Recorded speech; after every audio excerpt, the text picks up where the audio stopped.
Hi, Philip. Hi, Michael. Here we are. Here we are at rehearsal. At rehearsal. Um, so yeah, if I, I'll ask you a few questions, but when people ask me what this play is about, I sometimes have a hard time actually succinctly putting it in place, except to say Yeah. that there's a group of seekers seeking the pool of unknown wonders. Mm-hmm. So if you were to kind of say what it's about, or what you're Yeah, working. I've thought about this too, and we've talked about it. I think one of the ways to describe it is it's a journey, Mhm. and it's all journeys. There's a seeking of something, and hopefully after enduring tasks and obstacles, one finds truth, Mhm. one finds redemption, one finds home, and I think that's all of that covers pretty clearly the journey of all these people. Yeah. So it's a journey of people, seeking to find a kind of personal truth, a personal answer. Yeah. Something else that comes to mind for me is like the brutality of truth that's in the play. Mm-hmm.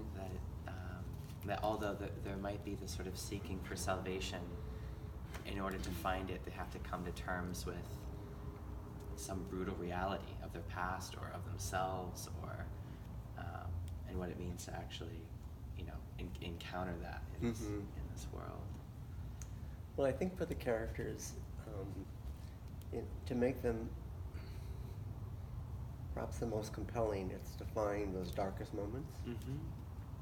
and make those darkest moments of conflict that is not resolved. And so in this particular case, it was a combination of, the two of us chatting for Yeah. Mrs. Bankhead. It's based on a New York Times article. It's not unlike what we did for Rashomon.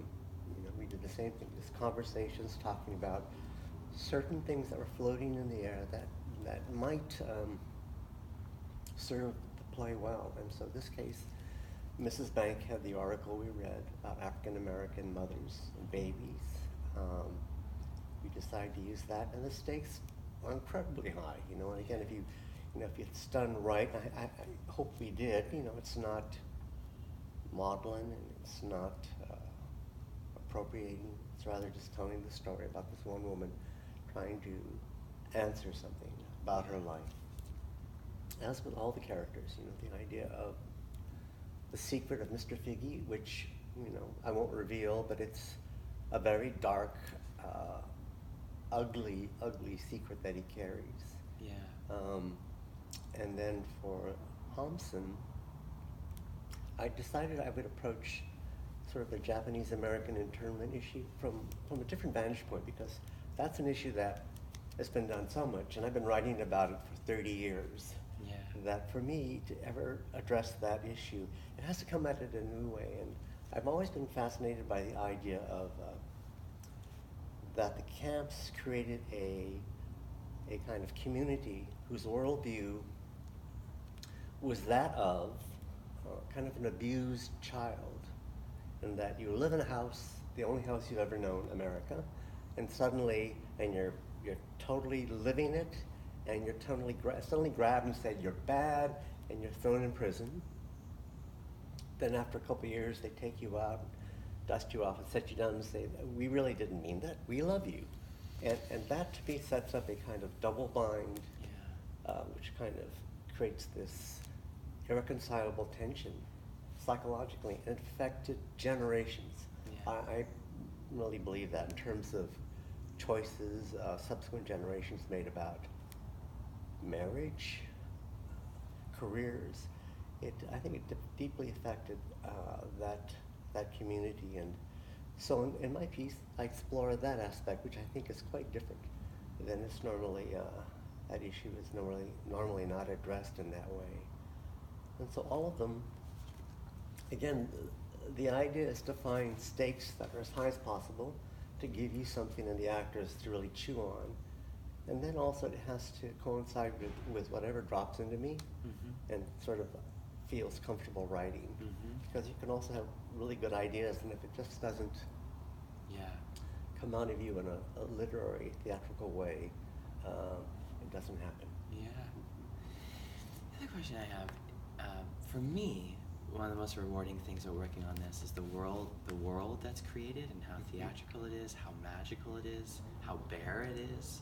How, and I'm wondering where, I don't know if you can source, or like where that came from, and how that ties into what's going on right now in the world. You know, and like how this play came out of this current moment, and the forms. Because in the play, there's moments of conducting. There's moments of I mean, the entire thing is becoming choreographic. You know, and I think it's a really interesting, you know, opportunity. Well, I think the story surfaces through a number of things. One of them is sort of just the world I'm living in. It's just, you can't help but be influenced now by this bombardment of news, which is highly conflicting. And that's nurtured by the idea of you and I have conversations before we begin a piece. This is only our second one. But it's certainly kind of we've developed a style and methodology almost of sitting down and talking about the world, you know, and the issues. And then that again feeds my body. And then what's inside my body, I kind of visualize it. And I can almost kind of tell now what's going to work theatrically or not. You know, so I can set up things that seemingly are non-linear, or the conductor suddenly, or songs, people breaking into songs. And I now have a pretty good sense as to, this is going to work. It seems like it comes from totally outside the world, and it doesn't follow normal dramaturgical rules. But I can almost feel it with my body that it's going to work. So the world itself it may seem disparate, it may seem non-linear, but I do think there's a center that all the aesthetics come out of, so that it is a kind of a cohesive world. And then also, this is a piece where I'm happy you're directing. I was thinking, because, you know, again, the idea is, I feel you should always have someone direct your piece who is better than you are, or offers a whole other side to the whole that you can't fill. I mean, it's a kind of adage, you play tennis with a better tennis player, so you get better. Well, I think for the playwright, you know, you really have to make sure you pick a director who fills something out that you can't do as well. I think it's a mistake that a lot of playwrights do, who want to direct their own pieces. That's the absolute mistake to do, unless it's an auteur-driven piece. So I think for me the idea is working with you and developing a kind of a theatrical process of creating theater is what makes this work. And something that I've done off and on in my career, I've tended to work with directors a long time. When I first got to the Bay Area, I worked at the Asian American Theater Company, and that one was pretty much one of those theaters where everyone was beginning, and it just so happened everybody wanted to be on stage and be an actor, so someone had to write the plays. So I wrote plays. But subsequent to that, I've worked with certain directors, like I worked with Sharon Ott at Berkeley Rep for 10, 12 years. Then after that, there was a short period with Eureka Theater, which was one of those remarkable theaters that came out of the Bay Area. And then I worked with ACT for the last almost 20 years, you know, and it's always finding like small homes in LA, East-West Players, some homes in New York and Seattle, Chicago, and it's, again, for me, it's finding kind of a place that feels like it's a good home to do work. You have to find, you know, the artistic director or director that allows you to be able to do that. And I'm not exactly sure what the question originally was, but we've arrived here, and it's a real fun thing for me at this point in my career Yeah. to be in a place like this, because it just is.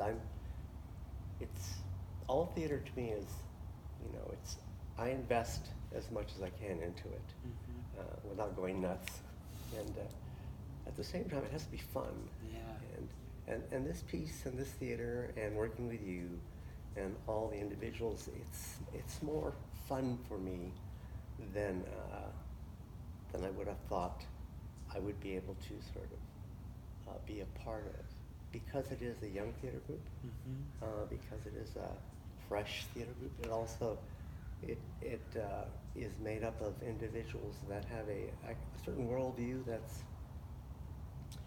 more comfortable for me. This whole thing in terms of like issues of color, gender, sexuality. In some of the more established theaters, or at least in the last 20 years, everyone's trying to figure that out and very consciously contend with it. So it feels like everything is slightly brittle and forced and contrived, self-conscious. Not that those efforts shouldn't be made, but then you drop into other companies which are younger, usually younger, who have already kind of, the characters, the actors, the people involved in it, have already they're living this kind of contemporary life. So a lot of those issues are no longer this kind of uncomfortable armor or vocabulary. They're struggling to kind of, meld in with their own kind of worldview. Yeah. And so here, it definitely has that again, where I just feel like I'm reasonably comfortable with a worldview that I feel has developed, over the last 35, 40 years in American theater. And being here, it feels comfortable in that there's certain things I feel like don't need to be explained, don't need to be sort of pushed, forced. So it's comfortable to be here doing this. With Ubuntu. Yeah. You want to take a break? You're good? I'm good. Okay. Do you feel like going? No. I'm conscientious of being. Is that your phone? That was my phone, which was. You're very busy and important. Yeah. Hello. This is being an executive director. Wow. You have a question? This is like sort of the building blocks of the play, but could you describe each character in one sentence? Probably not. I can try. I can tell little stories about them, each of them, but I don't know if I can describe them as much. The origins of Mrs. Bankhead are actually Tallulah Bankhead in an old movie called Lifeboat. Now, there's no relationship now to that character, except the fact that Dawn, who's playing the role, wears a ring that is from the Tallulah Bankhead estate. It's her ring. And that is something that is just... found that out first day of rehearsal. It's just strange. I just happened to tell that story about Tallulah Bankhead and Lifeboat, which is rather remarkable. And all the characters there's several characters kind of in one body, and it's a little tricky to figure out how an actor is going to do that. I know Margarita came up to me because there are times when she's this character from kind of a fairy tale kind of world, and other times she's outside of that, and she's like real and brutal, and so all the characters seem to have 2 stories or 3 stories that are embodied in them. And Thompson is both a soldier and a Japanese-American farmer from the 40s in the San Joaquin Valley. Mr. Figgy is a janitor. He used to work in the Central Valley at a grammar school in the 50s. Gorkas is a contemporary character who's like the all-American guy, and we reveal more about him, and that certainly is a commentary on current politics. And then Margarita is, I think Margarita is the only character left over from the original draft, which started 20 years ago on this one. Oh, wow. This is one that just sat around. I take it out periodically, put it away, it wasn't until now that I thought, you actually showed interest in it. It was Yeah, because you yeah. showed interest in what I had written, we used. So she comes, and I'm not too sure who she is or what she is or where she came from. But she's from the original draft. And actually, there's one scene left. Well, Mr. Figgy was always Mr. Figgy. Ragmop was always Ragmop. And then when they all arrive at the glass station and they're going, there's a family that they stumble upon a house based on a true story. And they go into it, and it's as if people were just there. And what it is the family took a plane flight. You know, the father was a private pilot, had his own plane. And it's based on this thing that happened to me in Santa Barbara, where I used to do any job I could get. And I was hired to go to this house. They dropped us off and said, just remove everything. And we walked into it, and it was in a really, I think, Montecito, really nice part of Santa Barbara. And we went in, it was a beautiful home, and everything looked like a family was just there and just left. And there was food uneaten on the table. And what it was is the family decided to go up in his private plane, father, and they crashed and all died. And so that scene comes from there. It's just one of those moments and you have that sticks with you, and it was in the play, and it stayed in the play, I'm happy to say. So that's most of them. Monkawa is from the, I also drew from Michael and I discussed The Stalker by Tarkovsky. And so the character definitely, in Stalker, he's a stalker, but they definitely go to the zone.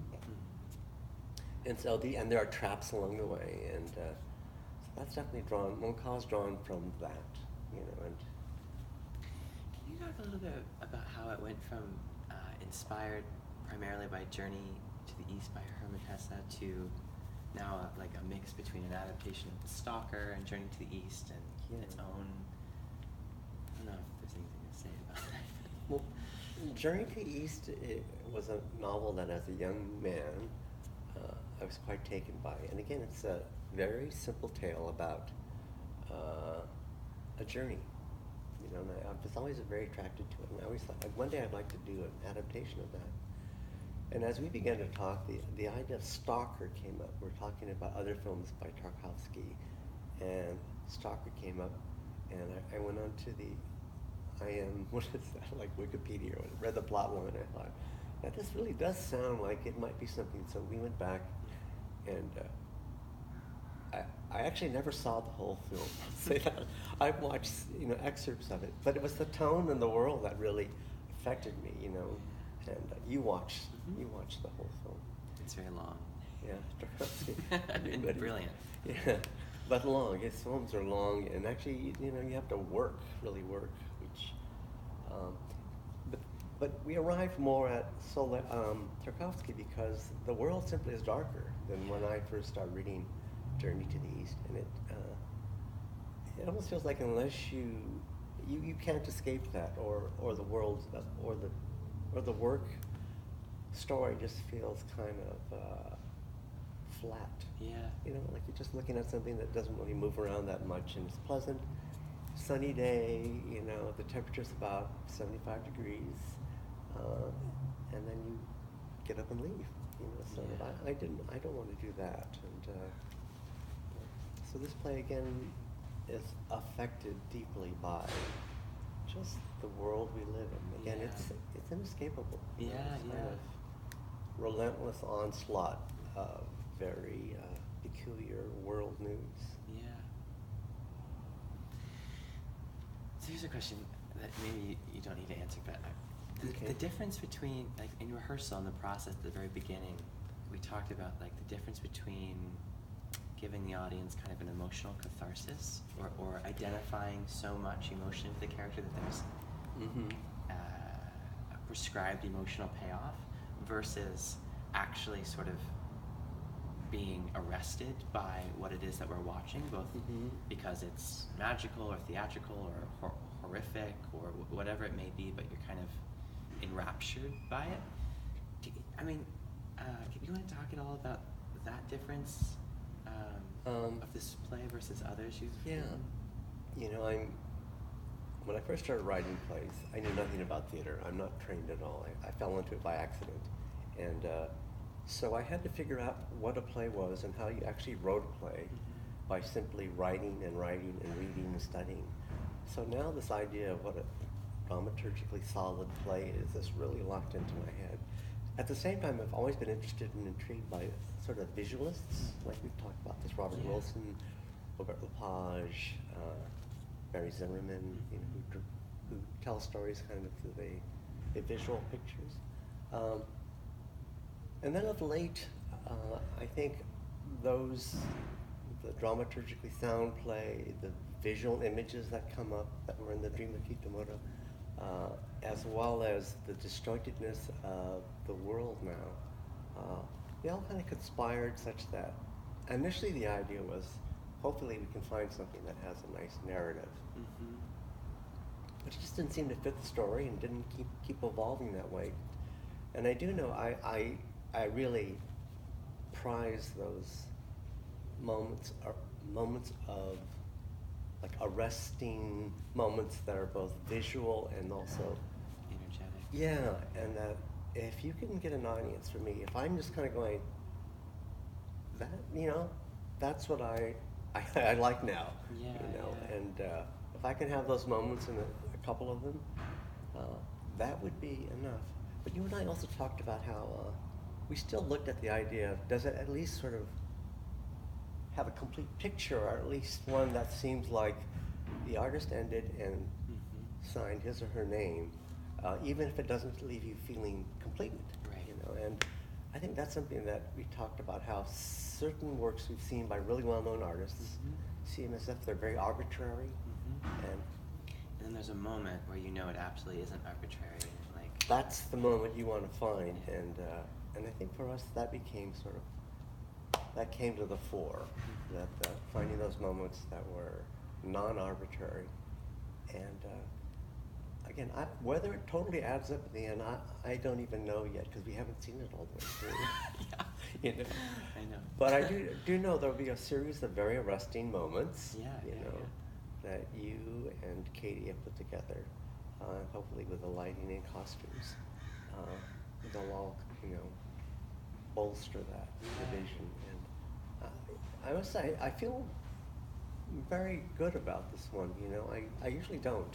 I rarely do. And I certainly never say, I think this play is, you know. I do think in terms of me hitting the target just for myself. Yeah, yeah. You know, it's like you try to hit this target that's sort of your own. Yeah. I believe, you know, I'm hitting it, and we're hitting it, and that's as much as I can ask. I've come to believe. Yeah. Beyond that, it's whatever happens. And I think the actors seem to be enjoying it. You know? Yeah. I mean, to me, one of the biggest surprises of the whole process is we're dealing with some bleak things, but the joy, They the seem to joy be- in the room is and it's very, like, the two big surprises are how choreographic the piece is, how invaluable Katie Faulkner, our choreographer, is, how these actors are taking to the choreography, because it's almost about every moment now has some specificity around it. And then just the ease and energy in the room and the sense of ensemble and it being a team, which I think is partly because it's all a lot of them are company members, and they're slowly but surely we're like building this thing, and they know Yeah. each other, and they're finding each other up there, and it's really rewarding. It feels special. Are there any surprises for you so far in the process? Other than the fact that we circle up everything. That's the one thing that always throws me. Sometimes at the beginning, I don't feel ready yet. So Totally, I know. I know. But by the end, I always feel comfortable going in and circling up. I have a question for you. This has to do with what you were just talking Yeah. about. Do you feel this, you know, your idea of a company? One is, why did you want to have a company necessarily versus you just bring in actors? Yeah. And how do you feel it's working at this point? Yeah. Well, it's funny because I often, you know, the truth is it's actually in some ways easier not to have a company because you can just pick, you know, But Yes. what gets lost, I think, is the personal connection that can happen in the work, and not just between people, but between the artist and a company, the artist and a new piece, the artist and the personal investment of the company toward them individually as artists, and the investment that they then give back. And for my money, both in the process and in the product, you can sense it. I think you can sense if someone's doing this either for a gig or a paycheck, or because they need to, or if there is some sense of personal investment in the room. And that difference to me is why theater? Like what, you know, like we come to the room in some ways to reconnect to whatever that thin layer is, and I think a company can really breed that familial quality and reactivate the personal realm, because it can get so, without it being, you know, chaos, or like it still needs to be professional, but sometimes it can be transactional, and there's something about just having enough personal so that we open up, and that's part of the work. What was the second question? Is it working? Yeah, how do you feel it's evolved, or how it's evolved from when you first started with that concept till now? Well, you know, it's funny. It's always a challenge because we can't pay enough. It's not like we can pay a living wage for everyone to just do Ubuntu all the time. Yeah. So there is still a bond that is trust-centric. Like it's based on trust. It's based on the fact that they've seen an Ubuntu show, or they've had an experience like this, and hopefully it fulfills them and feeds them. But there is something about having worked together before that I think is special, because all of a sudden it's energies. They know how to navigate each other in the room. I can guide a room without forcing it. I can just kind of create flow and guide it. And to me, that's when it becomes something that totals more than the sum of its parts. It's when it's just a flow. And it's almost as if I don't need to be there, which actually is like very difficult. It's all of a sudden happening without me pulling the strings. And part of that comes from having worked and gotten to know me, having gotten to know this company, knowing what Site Specific is about, which is a whole other thing. But I think the hardest part is it takes time. I think it just takes time, and keeping people together, and continuing to believe in one another and try and like invest in it. I guess the third part of that is we should ask the company what they think and how they think it's working. Without us in the room. Yeah, off someone camera. can do it. I have another question to follow up to that. And this is your style of working. Yeah. You know, you work a little differently than some directors I've worked with. Yeah. In that, you know, you come and you sort of sit off to the side and you watch, but you don't necessarily, you're not script kind of in hand heavy. Or I could be wrong, I don't get the feeling like you prepare like a long kind of approach to each rehearsal. Am I wrong? I could be wrong totally. But because you know how you sit there and I think I understand what you're doing. It's, you know, very fresh, so you don't have to read the script. You can simply watch what's working or not working, and allow your mind just to kind of begin to see things. But I wondered about that, Michael. You're outing me. I know. Well, you just like he doesn't know what he's doing. No, it's not like that at all. I mean, the product in the end is pretty. There's a few. I think it depends on the piece. So, like, those of you who are gonna come see Hamlet, yeah. That's not the case. I've read that play quite a bit. Yeah. And your play I've read quite a bit. But for me, there's also something about what does it want to become, and if I decide that before I walk into the room with this play in particular, I don't know why. Maybe because it felt like it was written in an organic way. Yeah. It feels like it was written in an intuitive way. And so the charge to the guide then is to actually operate intuitively. Whereas something like Hamlet, or something that has a stricter structure or something, or narrative, it's like you've got to know that narrative so that you can then figure out that form. But the richness for me of getting to work intuitively is, I don't know, it's huge, because it also it's mysterious.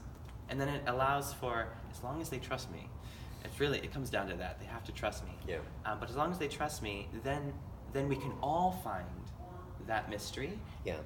And that's when I think it becomes really we give ourselves the opportunity to achieve something of real substance in art without being too heavy-handed, without having decided, without any ego about, well, I think it should be. It's like, what does this piece want to become with these people in the room, with this playwright, with this choreographer, and how does each person become their best? That's the other part. Is like, how do you get everyone to arrive at their best without me, like, and if they can somehow be in concert with one another, both energetically and like personally, that's the theater I want to see, and that's the theater I want to create. But it's very tricky, and it's funny because I don't know how to talk about it. I was actually talking to my fiance, Rachel, about this. I was like, I think some people walk in there and they're like, Michael's not doing anything. he's just sitting off to the side. Michael just sits there like, kind of like. No, I didn't think that at all. But it's an interesting. The only way I can explain it, Phil Jackson wrote this book about coaching Michael Jordan. Yeah. It's the best directing book I ever read, and it's really a Zen book about doing without doing. And he would say, when Michael Jordan was trying to win, they would lose because he would just essentially hog the ball. Yeah. And finally, Phil Jackson got them to think about, like, just play an elegant game. Like it's actually about the beauty of the game. And Phil Jackson wouldn't be trying to control it. He would just sort of let it unfold. I can't explain it, but to me, that at least ensemble theater, I want that flow of it. Somehow my job is to let the flow occur. It's not to dictate the flow. Yeah. You have to spark it. You have to find it. It has to be there to carve out. But and something like this, which is a dance. I mean, these actors are on stage the whole time. It's a fluid ensemble piece. Yeah. And so that sense of flow, I think, has really got to be in the energy. So, yeah, I do prepare. I promise. I know you do. But for this one particular one, I could see. I mean, you don't direct death of a salesman in that manner. And that, I thought, was an excellent production that you directed. There is something, I don't know, for me there is something about risking. What does this want to be? And figuring, and allowing oneself to come into the room with that unknowing. And that's backward, because most of the time in larger institutions, you have to have that set done, you have to have that costume design done. And in Ubuntu, with its nimbleness, there can be there's a timeline, like it will open on this date, but we can also find it together. And I think that can offer an opportunity that's really unique. The idea, you used the word nimble, and it was something that Michael and I both teach at Cal. I was just in one of these meetings that I go to all the time, and we were talking about how a department needs to be nimble, because otherwise you can't continue to sort of respond to all the sort of things that are happening.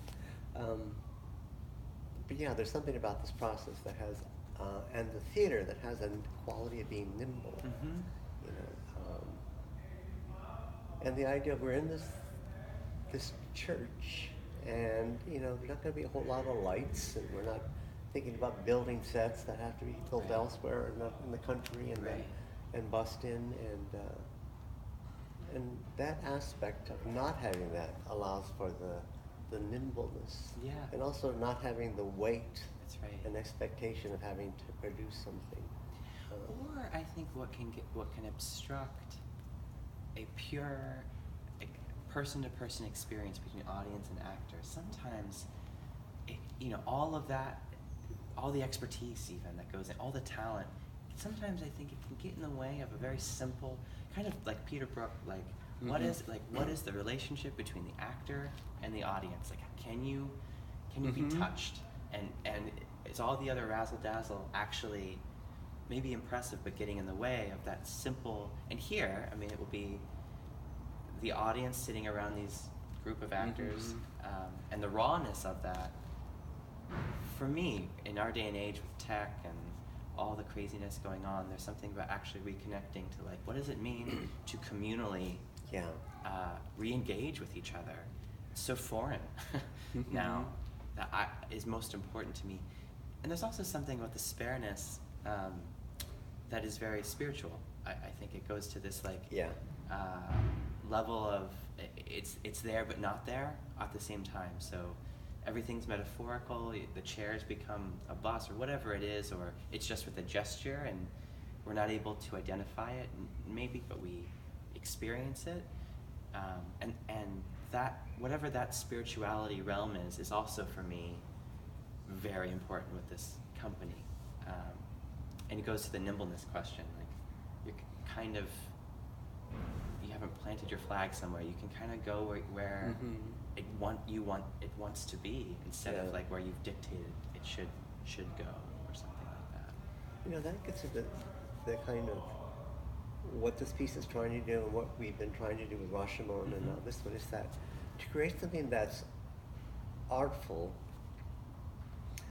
but not arbitrary, that responds to the social circumstances we live in, the injustice, the hate, you know, all of that around us, without being too much sort of like on the money and pounding it, you know, you're pounding the table. Not that those aren't things that shouldn't be done, but you know, the approach in this piece was to sort of meld those two together and to reduce them to the irreducible, like reduce them down so they can't be reduced anymore. And that is a combination of kind of the spiritual aspect, and then also an awareness of the world, a consciousness, social consciousness. And if you can create work that does that, then I think, you know, that's something you and I have talked about. That would be the ideal. And in those moments, when we have those moments that are kind of arresting, and I think we're going to find more and more of them, like where someone just bends down and raises up this thing that's a baby. Those, to me, are those moments where it's, and you've loaded it in all the way where all the plot line is all folded in so it can allow for that moment to live. Yeah, those are powerful moments to me, and I go like, well, that's good. You know, and that makes it worthwhile to kind of come over here. And it makes it worthwhile, hopefully, for audiences to show up. Because I see so much theater that I find, not that it's not good, but I feel like I'm supposed to think this is important, and I know it's important, but I'm bored, you know, or it's too clever, you know. I know that the writer is incredibly smart, because I'm aware that to write some of these things you have to be so smart, because I can just see it. But at the same time, I feel like I don't feel something that I want to feel, and you know, this, and we've talked about this too. That's something we both want to have in the works. Soulfulness. That's what I think of too. So, I hear the actors. Yeah, the actors are here. So you can go interview them now. Yeah. Thanks, guys. Okay. Thanks, Philip. Thank you, Michael. There you go.